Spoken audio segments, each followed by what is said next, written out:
Hi, welcome to this reading for your week ahead. I've decided to do this on a very interesting week, mid April 2026, where we're all feeling it, and a lot of people are talking about it. Life is about to change on a collective level, like on a global level, and it will affect each and every single one of us individually, whether or not you know what's going on. We're all going to feel it, we're all feeling it. We have the Nine of Cups and the Seven of Cups as opening energies. And I feel called to mention this card in particular and how its interpretation suggests acting as if happy, which isn't always a bad thing. This may be something that is helpful to you in bringing in abundance that you may or may not be seeking to experience right now. There is a lot of tropical Aries energy in the air that we are walking into that I think will cause friction between our will and our desired manifestations, where we will feel as if everything we want should be here right now, while it is not here right now.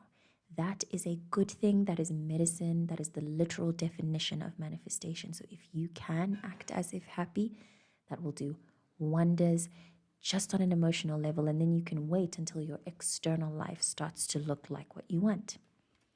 With this card, I'm feeling called to emphasize the act of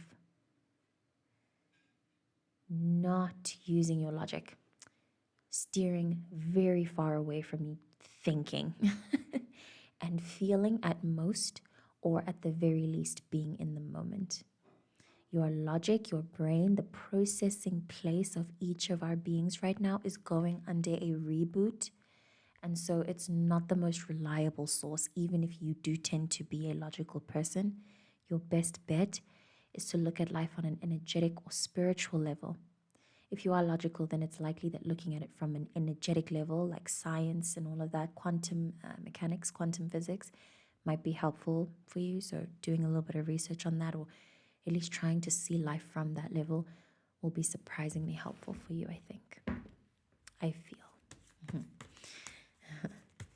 going to shuffle for one more card. The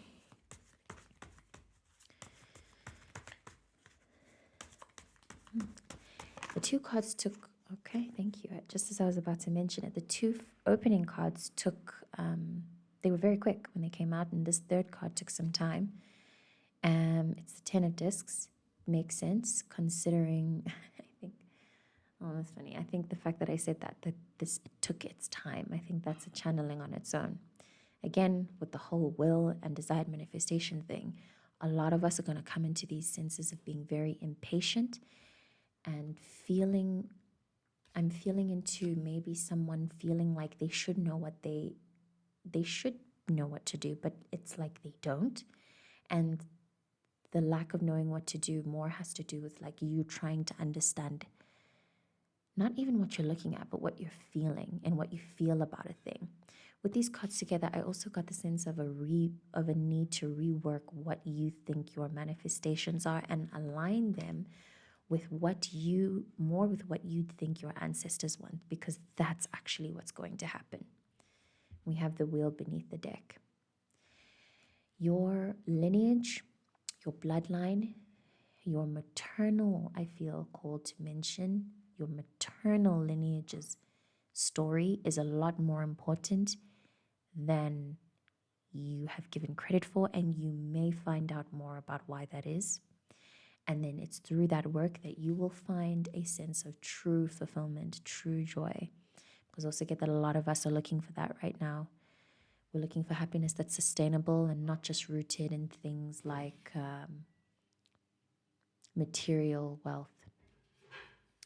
And I think that what we are all underlooking and what we're undervaluing, and what we're all going to learn more about in the coming lifetime is how important our ancestors' energetic influence. I mean, you can look at this however you want, but it's pretty much how important the people are who came before you and how impactful their work was. Like, we all live our life in this present day, or rather, it's easy to forget how much of what we see is from people who were brave enough to do something, or